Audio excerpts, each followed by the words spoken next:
नमस्कार दोस्तों। आज का हमारे YouTube का टॉपिक है ज्वेलरी का इंश्योरेंस कैसे करवाया जाए।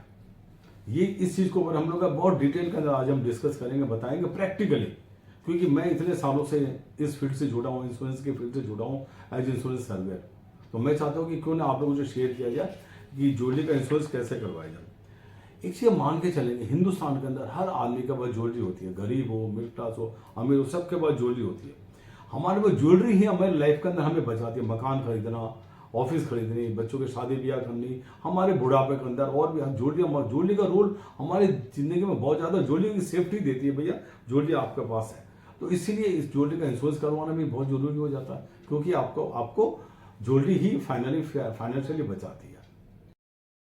सर, मैं आपसे ये जानना चाहती हूँ कि जैसे मेरे को ये बिल नहीं है, मेरे पास जो ज्वेलरी है उसमें बिल नहीं है, गिफ्टेड मिली है या ससुराल वालों से मिली है और या मेरे पेरेंट्स ने मुझे दी है, तो मुझे इसके लिए क्या करना चाहिए और कैसे पॉलिसी लेनी चाहिए?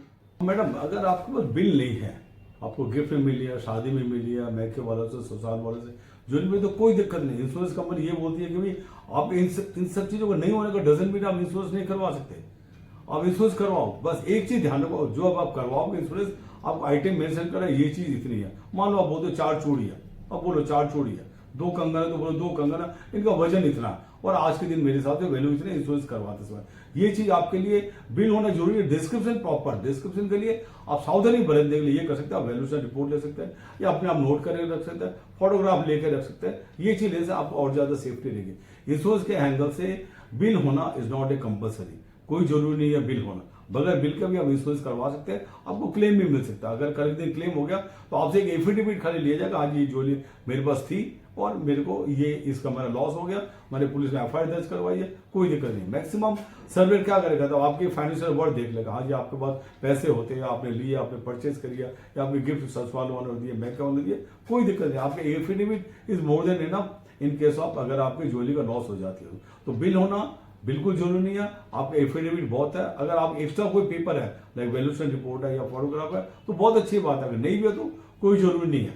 आप अपने ज्वेलरी का इंश्योरेंस करवा सकते हैं, आपको क्लेम भी मिल सकता है। मैंने ऐसे बहुत बार मैंने लोगों को पे किया रिकमेंड का इंश्योरेंस क्लेम, जहां पर लोगों के पास ज्वेलरी के बिल नहीं थे, लेकिन उन लोगों ने, उनके पास ज्वेलरी थी और ज्वेलरी चोरी हो गई, बाकायदा एफआईआर में भी वही लिखा हुआ, पॉलिसी में वही लिखा हुआ एंड उनका क्लेम हमने रिकमेंड किया, इंश्योरेंस कंपनी ने उन लोगों का क्लेम पे किया, तो इसलिए कोई दिक्कत नहीं है। बिल होना इज नॉट ए मस्ट। अब तो दोस्तों, ज्वेलरी के एक्वायर करने के अलग अलग तरीके होते हैं। नंबर 1, आप किसी भी शोरूम में जाकर परचेज कर सकते हो, बिल ले लेते हो, बाकायदा साहब मेरे को बिल दे दो, पेमेंट लो, बैंक से पेमेंट लो, चेक से पेमेंट लो, एनईएफटी से लो, डेबिट कार्ड से लो, आपने बिल आ गया, बाकायदा आपके पास बिल पड़ा हुआ, नो प्रॉब्लम। मोस्टली हिंदुस्तान के अंदर ज्यादातर लोग ज्वेलरी परचेज करते हैं कैश में, जाते हैं ज्वेलरी के बाद, भैया ये पैसे लो मुझे ज्वेलरी दे दो, कोई बिल नहीं, पर्ची मिलती है, पर्ची भी कौन ठिकाने रखता।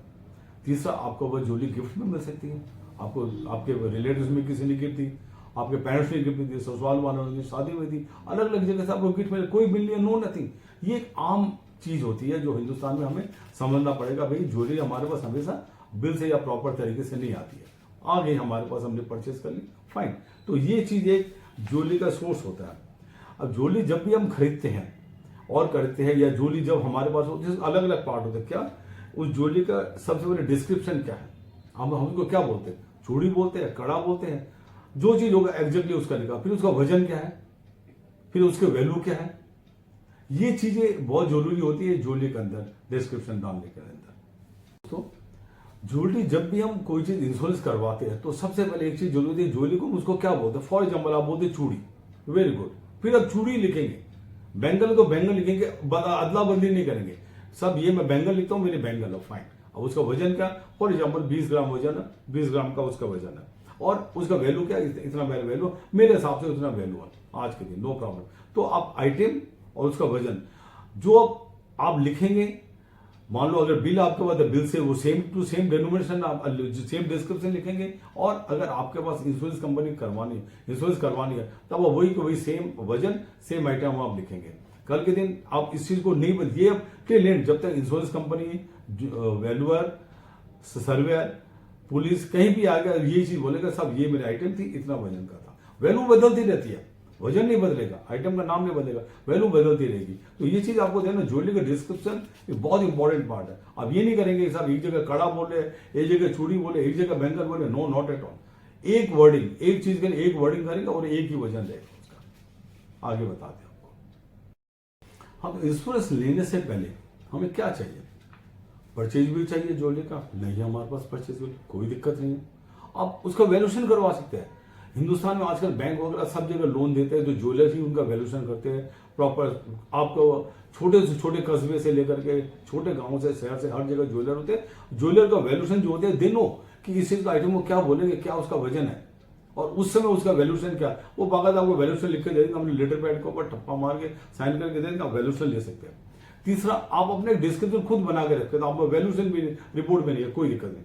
आप अपना डिटेल बना ले, सब ये आइटम है मेरे पास, ये आइटम, ये इसका वजन और इसका वैल्यूएशन, आज के दिन मेरे हिसाब से वैल्यूएशन इतना है, और इससे क्या रहेगा, आपको डिटेल क्लियर होगी। अब चौथी आ गई, अगर पॉसिबल हो सके आप ज्वेलरी के फोटो ले लीजिए। फोटो लेकर आजकल अपने आप को मेल कर लीजिए और आपके पास हमेशा जीमेल में, याहू में, कोई चीज में भी स्टोर हो जाएगा आपके पास। तो ये जो चीज है, अगर आप जैसे वैल्यूएशन, आपका बिल, उसका अलग अलग उसका डिटेल आपने बना लिया, फोटोग्राफ बना लिया, इससे क्या है कि ज्वेलरी के बारे में प्रॉपर एक आपका डिटेल बन जाएगा जाकर। अगर आप ज्वेलरी का इंश्योरेंस करवाते हैं तो ज्वेलरी की इंश्योरेंस दो टाइप की मिलती है। एक कि भैया आपने बर्गलरी इंश्योरेंस ले ली, जिसके अंदर प्रीमियम भी बहुत कम होता, चोरी होने पे आपको मिल जाएगी। चोरी होने का मतलब बर्गलरी ये होता कि घर के दरवाजे तोड़ के, अलमारी तोड़ के चोर चोरी करके लेगा, देन ओनली इट विल, तभी जाके क्लेम पे होगा, नहीं तो नहीं। दूसरा होता all is policy. All is policy में चोर दरवाजा तोड़ना जरूरी नहीं, और ये फिर भी चोरी होगी, घर के अंदर नौकर नहीं थी, काम कर रही थी, पता नहीं कौन कब चोरी करके लेगा, पता नहीं चला, कहीं आप जा रहे हैं, कहीं बड़ी ज्वेलरी गिर गई। ऑल इस पॉलिसी में वो सब कुछ कवर रहता है। मिस फॉर्चून बोलते हैं उसे कि भाई मेरी चीज पता नहीं कब गिर गई, अंगूठी डायमंड की पहनी हुई थी, सड़क पे गिर गई, कब गिर गई पता नहीं, किसी चोरी नहीं गिरी नहीं।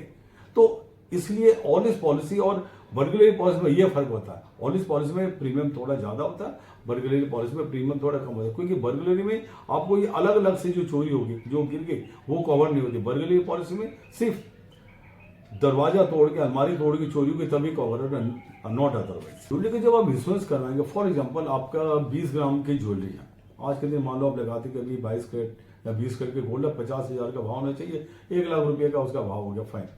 तो आप इंश्योरेंस करवाते समय आप 1 लाख का नहीं करवाएंगे, आपको गोल्ड का वैल्यू ये तो 10% रफली मैं लेके चलता हूँ, 10-15% कुछ भी हो सकता है, 10% आपने जो लिया एवरेज की मेकिंग चार्जेस लगता है, तो 1 लाख का मेकिंग चार्जेस हो गए 10,000। तो आप इंश्योरेंस करवाते 1,10,000 का करवाएंगे, नहीं कि 1 लाख का। और ये जो वैल्यूएशन आपके हिसाब से वैल्यूएशन आपने इंश्योरेंस, आपके इंश्योरेंस कंपनी आपसे उस समय कोई बिल नहीं मांगती, वैल्यूएशन रिपोर्ट नहीं मांगती, वो सिर्फ बोलते आप बोलिए क्या आइटम थी, क्या वजन था, क्या वैल्यू आप करवाना चाहते हैं, आपने इंश्योरेंस करवा ली, तो इसके अंदर मेकिंग चार्जेस हमेशा ऐड कर लीजिए जब आप ज्वेलरी का इंश्योरेंस करवाते हो। हाँ तो दोस्तों, मैं अगर एक क्लेम के बारे में बताता हूँ। एक मेरे दोस्त ने इंश्योरेंस करवाई ज्वेलरी की, और यहाँ से अहमदाबाद जा रहा था ट्रेन के अंदर, और अपने सूटकेस के अंदर एक पाउच के अंदर उसने ज्वेलरी रखी। दिल्ली से अहमदाबाद जाते हुए रास्ते में उसकी ज्वेलरी उसकी चोरी होगी। जब वो अहमदाबाद पहुंचा, पता चला पाउच गायब है।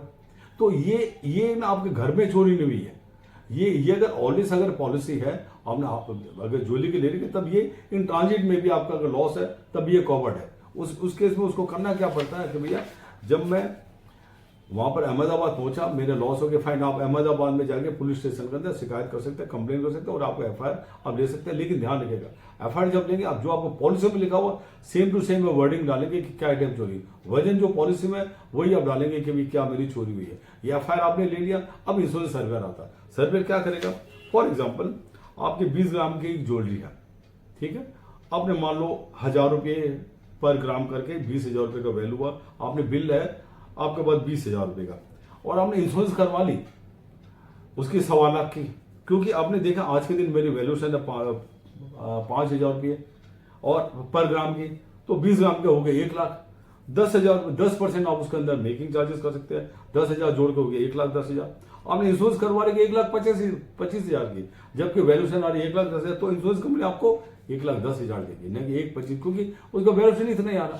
सिमिलरली अगर कोई चीज, एक नेकलेस है फॉर एग्जाम्पल 40 ग्राम का है, आपने खरीदा था 1,000 रुपये में, तो पर ग्राम करके तो 40,000 का हो गया। आपने शमी सूट ले रखा 2 लाख रुपए का, आपने वैल्यूएशन 40 ग्राम इंटू 5,000 2 लाख का आ गया, 10% उसका मेकिंग जो आपने जोड़ा तो 20,000 मिला के 2,20,000, जबकि आपने इंश्योरेंस करवा रहे 2 लाख की, तब इंश्योरेंस कंपनी आपको 2 लाख की देगी, क्योंकि आपको 2,20,000 वैल्यू है, लेकिन आपने इंश्योरेंस 2 लाख का करवाया। तो इस ज्वेलरी के केस में कभी भी अंडर इंश्योरेंस जो एक इंश्योरेंस में कहते हैं वो नहीं लगता, जो आपने डिक्लेयर किया वही होगा। डिक्लेयर अगर मैं ज्यादा कर दी, इंश्योरेंस कम है तो आपको कम मिलेगी, और इंश्योरेंस आपने ज्यादा करवाने के वैल्यूएशन आपके कम है तो वैल्यूएशन कम देगी। तो इस तरह करके आपको सर्वेयर आपका असेसमेंट कर देगा। और पुलिस को जब आपने एफआईआर दी है फाइनली, तो पुलिस आपको फाइनल रिपोर्ट भी लेनी पड़ेगी, कोई चोर पकड़ा गया अगर बरामद नहीं हो, फाइन, नो प्रॉब्लम, पुलिस आपको दे देगी बरामद नहीं हुआ एंड द मैटर क्लोजेस। तो दोस्तों ये एक केस स्टडी मैंने आपसे डिस्कस किया। ये जो वीडियो मैंने बनाया सबके भलाई के लिए बनाया, सबके ज्वेलरी के लिए, क्योंकि ज्वेलरी का इंश्योरेंस करवाए 2047 तक गवर्नमेंट ऑफ इंडिया या IRDA का रिजोल्यूशन है, इंश्योरेंस फॉर ऑल बाय 2047। आप लोग सब इंश्योरेंस करवाए और हर आदमी को इस वीडियो के बारे में बताएं, अपने फ्रेंड्स, रिलेटिव्स, जान पहचान वाले सभी के साथ ये वीडियो शेयर कीजिए, जिससे सबको नॉलेज मिलेगा। अगर नॉलेज मिलेगी सब सेफ रहेंगे, आप भी सेफ। ये आप लाइक कर सकते हैं, सब्सक्राइब कर सकते हैं, कमेंट कर सकते हैं, कुछ भी आपको पूछना होगा आप हमसे पूछ सकते हैं, हम आपको बता सकते हैं। तो ये लाइक करके सबके ऊपर आप शेयर कीजिए। धन्यवाद।